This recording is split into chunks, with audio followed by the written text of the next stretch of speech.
Motherhood. It is this beautiful part of our life where we get to experience so much, right? We get to experience so much just blissful joy when we get to find out that we're expecting, right? Whatever our initial reaction is, we grow in this awareness that we have this child coming and we get to be really excited about the fact that we're bringing a life into the world, and we feel this like amazing responsibility and this beautiful bliss and protection and passion and love and fear and excitement and all of these things.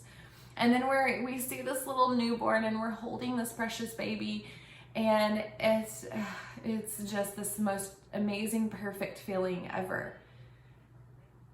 And then we experience the zombie-like life that follows having a newborn into toddlerhood and school-aged children and preteens and teens and all that comes with being a mom, right? We have this crazy intense love and sense of joy and purpose as a mom.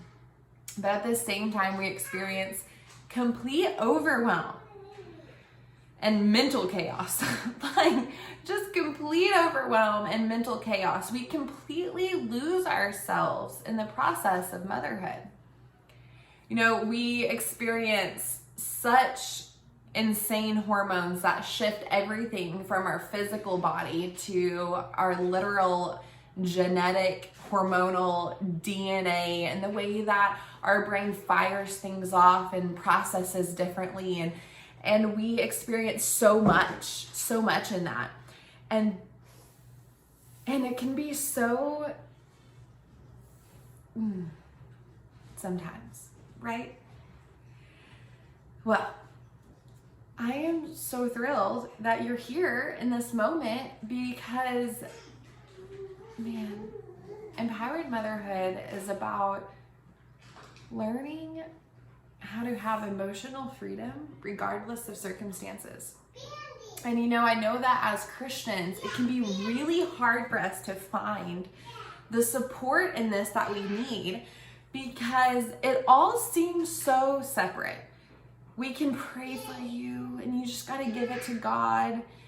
And then you go to, you know, maybe some counseling, and like you get advice on, you know, different things that you can do. And then maybe you have some friends who are like really into mindset and meditation and things like that. And you're like, I don't know though. I hear a lot of other people who I know are not Christians talking about these things. And we can find ourselves in this place that's really, really confusing. But I'm here to tell you that I have learned through this empowered motherhood coaching that Holy Spirit took me through. Come here, baby. She and her brother were fighting. Okay. Okay. Oh, Jay. Her little brother.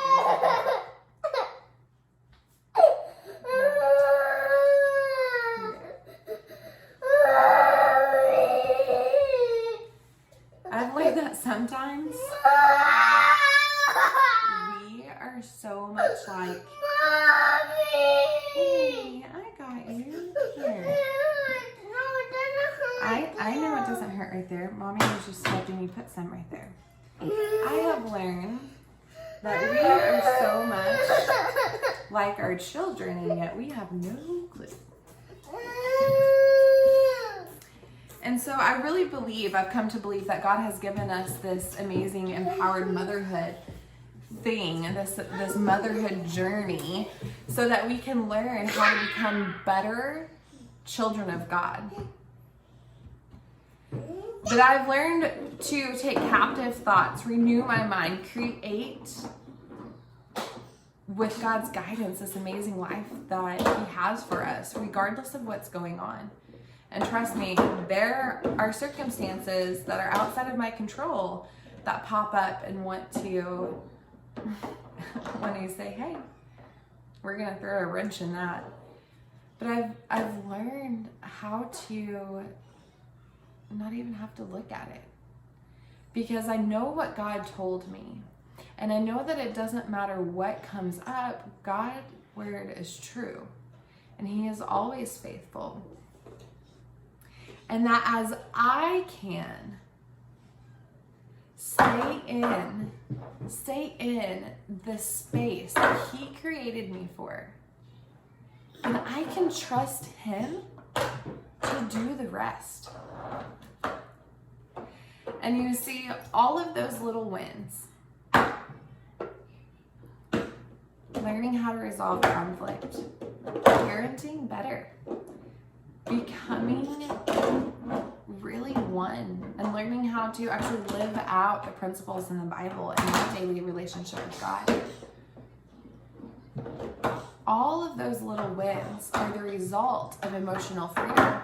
You see, I was striving for those things before I ever lived in emotional freedom, but I kept coming up short. Like, what is going on?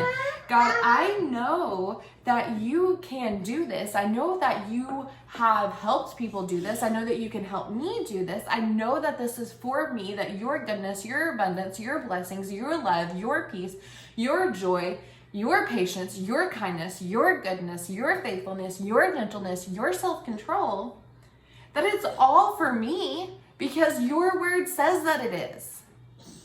All of your healing, all of your freedom is for me because your word says that it is. So God, what is going on?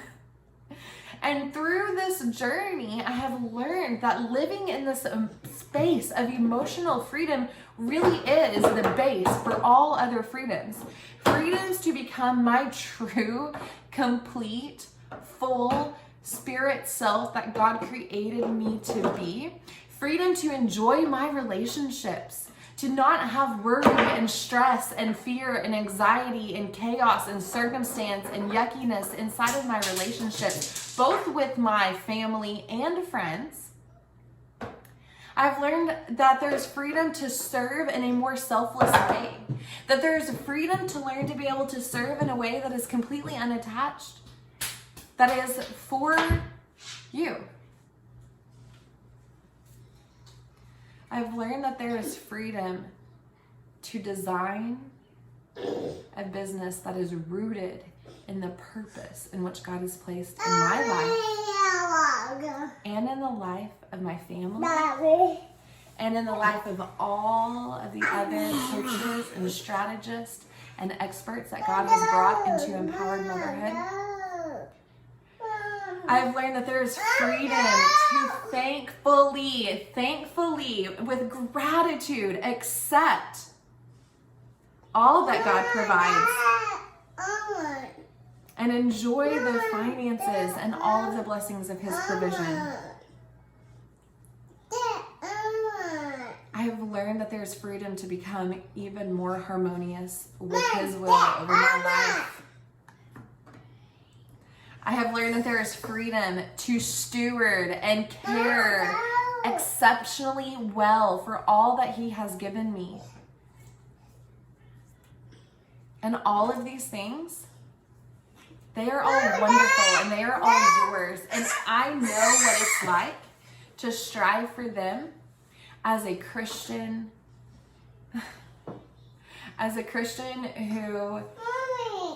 who knows going to church in America and who knows church on Sundays and Wednesdays and who knows praying and reading the Bible. But I have learned that all of these things are increased as I allow God to lead me deeper into this emotional freedom. Did you know that the scriptures that talk about loving the Lord your God with all your heart, with all your soul, with all your mind, that this comes from the Hebrew word lev? And this Hebrew word has 4 meanings. It is physical, it is your mind and how you think, it is your heart and how you feel, and it is your soul, your life, and and your consciousness, that help, that saying yes, this is good, or no, that's not good, that judgment, right? It is this whole self. And as you learn this, as you walk in this, as you go deeper and deeper and deeper into this, remember the man is like a deep body of water, and it is to be drawn out. And as you go deeper and deeper and deeper, you are going to learn that all of these things increase in your life as well as the life of your family and everybody who God has placed you around and with and for. Because your life is not your own. Your life has a purpose that goes far beyond you, that goes far beyond making it month to month with your family, in your home, and your bills, just trying to survive. That is the life of the captives in slavery, not of the children of Israel called out into the land flowing with milk and honey. Amen. Let's go. Let's journey this together. You're worth it. You are worth it. So before we get off here, I have a little challenge for you. I would like for you to take a moment tonight after you tuck everybody in bed. I know that a lot of times you find yourself really exhausted, or you find yourself trying to complete some of the things that you didn't get done before everybody got home from school. But take this moment and write down what you really want from your life in 6 months. What do you really want? Not what you think you can achieve, but what do you really want to see in your life? And write it down for a date 6 months from now.